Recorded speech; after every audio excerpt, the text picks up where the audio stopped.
मत्ती रचित सुसमाचार 22वां अध्याय। इस पर यीशु फिर उनसे दृष्टांतों में कहने लगा, स्वर्ग का राज उस राजा के समान है जिसने अपने पुत्र का ब्याह किया, और उसने अपने दासों को भेजा कि नेवताहारियों को ब्याह के भोज में बुलाएं, परंतु उन्होंने आना न चाहा।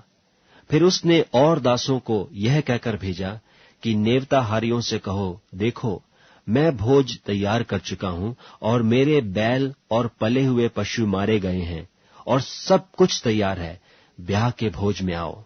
परंतु वे बेपरवाही करके चल दिए, कोई अपने खेत को, कोई अपने व्यापार को। औरों ने जो बच रहे थे उसके दासों को पकड़कर उनका अनादर किया और मार डाला। राजा ने क्रोध किया और अपनी सेना भेजकर उन हत्यारों को नाश किया और उनके नगर को फूंक दिया। तब उसने अपने दासों से कहा, ब्याह का भोज तो तैयार है, परंतु नेवताहारी योग्य नहीं ठहरे। इसलिए चौराहों में जाओ और जितने लोग तुम्हें मिले सबको ब्याह के भोज में बुला लाओ। सो उन दासों ने सड़कों पर जाकर क्या बुरे क्या भले जितने मिले सबको इकट्ठे किया, और ब्याह का घर जेवनहारों से भर गया। जब राजा जेवनहारों के देखने को भीतर आया तो उसने वहां एक मनुष्य को देखा जो ब्याह का वस्त्र नहीं पहने था। उसने उससे पूछा, हे मित्र, तू ब्याह का वस्त्र पहने बिना यहां क्यों आ गया? उसका मुंह बंद हो गया। तब राजा ने सेवकों से कहा, इसके हाथ पांव बांधकर उसे बाहर अंधियारे में डाल दो, वहां रोना और दांत पीसना होगा, क्योंकि बुलाए हुए तो बहुत, परंतु चुने हुए थोड़े हैं।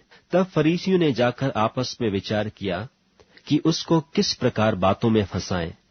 सो उन्होंने अपने चेलों को हेरोदियों के साथ उसके पास यह कहने को भेजा कि हे गुरु, हम जानते हैं कि तू सच्चा है और परमेश्वर का मार्ग सच्चाई से सिखाता है और किसी की परवाह नहीं करता, क्योंकि तू मनुष्यों का मुंह देखकर बातें नहीं करता। इसलिए हमें बता, तू क्या समझता है, कैसर को कर देना उचित है कि नहीं? यीशु ने उनकी दुष्टता जानकर कहा, हे कपटियों, मुझे क्यों परखते हो? कर का सिक्का मुझे दिखाओ। तब वे उसके पास एक दिनार ले आए। उसने उनसे कहा, यह मूर्ति और नाम किसका है? उन्होंने उससे कहा, कैसर का। तब उसने उनसे कहा, जो कैसर का है वह कैसर को, और जो परमेश्वर का है वह परमेश्वर को दो।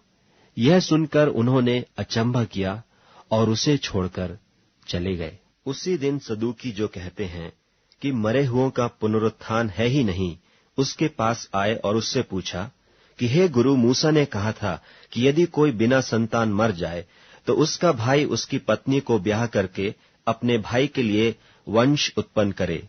अब हमारे यहाँ 7 भाई थे। पहला ब्याह करके मर गया और संतान न होने के कारण अपनी पत्नी को अपने भाई के लिए छोड़ गया। इसी प्रकार दूसरे और तीसरे ने भी किया, और 7 तक यही हुआ।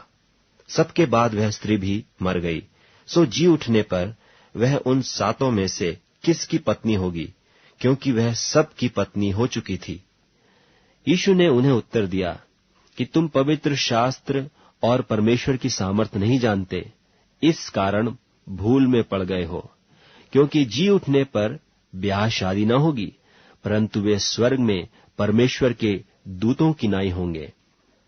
परंतु मरे हुओं के जी उठने के विषय में क्या तुमने यह वचन नहीं पढ़ा जो परमेश्वर ने तुमसे कहा कि मैं इब्राहिम का परमेश्वर और इसहाक का परमेश्वर और याकूब का परमेश्वर हूं?